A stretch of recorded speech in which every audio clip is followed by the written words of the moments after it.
It's all celebrations in Kiel.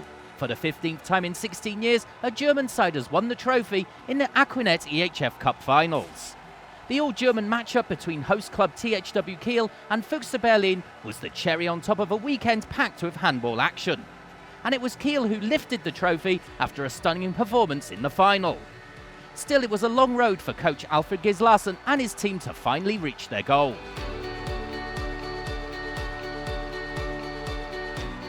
It was quite a surprise when Alfred Gislason announced his starting lineup for the semi-final against TTH Holstbro. With no Domagoj Duvniak and no Stefan Weinhold in the starting seven, the odds-on favourites made it very clear. We're heading to the final and will try to do so using as little energy as possible. Although Kiel went ahead early, Holstbro went toe-to-toe, led by top scorer Magnus Bramming. When Kiel's top players took over in the second half though, the favourites made their statement. From 40 minutes on, Kiel pushed on continuously. Niklas Ekberg scored 6 in Kiel's 32-26 win, which secured their spot in the final. The odds were different in the second semi-final, with defending champions Füchse Berlin facing a powerful FC Porto Sofama team. The match was a close duel right from the start, seeing Füchse Berlin making less mistakes than their opponents. Porto failed on their first 3 penalty attempts, giving Berlin the chance to pull away slowly. Led by Paul Drux, Füchse were 4 up at half-time. Porto were playing high-risk handball on their 7 versus 6 attacks, but never managed to come back closer than a 3-goal margin in an intensely fought semi-final. With the Füchse winning 24-20, everything was set for an all-German final. And a battle of the dragons in the match for 3rd place, as the club logos of Porto and Holstbro both state. The teams met for the 3rd time this season. Porto won both matches during the group phase by narrow margins. After a quick start, the bronze match became a low-scoring matter, especially for Porto. They failed to net for 11 minutes and only found their way back into the match after switching to 7 versus 6 in offence.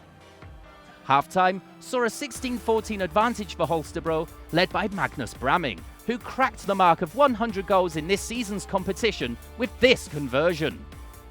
Still, Porto were much improved defensively during the second half. Holstbro, playing 7 versus 6 in offence themselves now, did not affect the Portuguese, who were led by Branquinho and his 7 goals.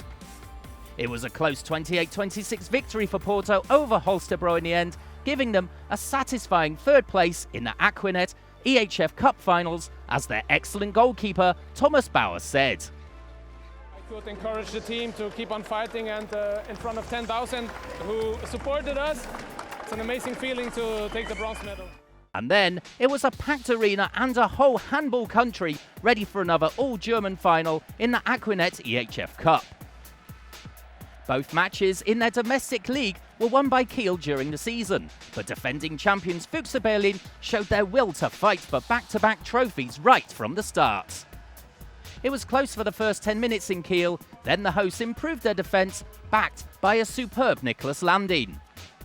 Stefan Weinhold and Domagoj Duvniak were alert after having a calm semi-final the day before.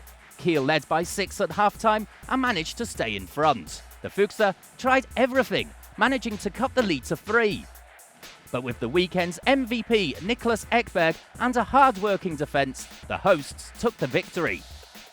Their 26-22 win gave them their first EHF Cup trophy since 2004. A very welcome farewell present to coach Alfred Gislason, who will leave the club this summer. The performances by Kiel and Füchse, as well as Holstbro and Porto, made the AKQUINET EHF Cup Finals a really spectacular weekend.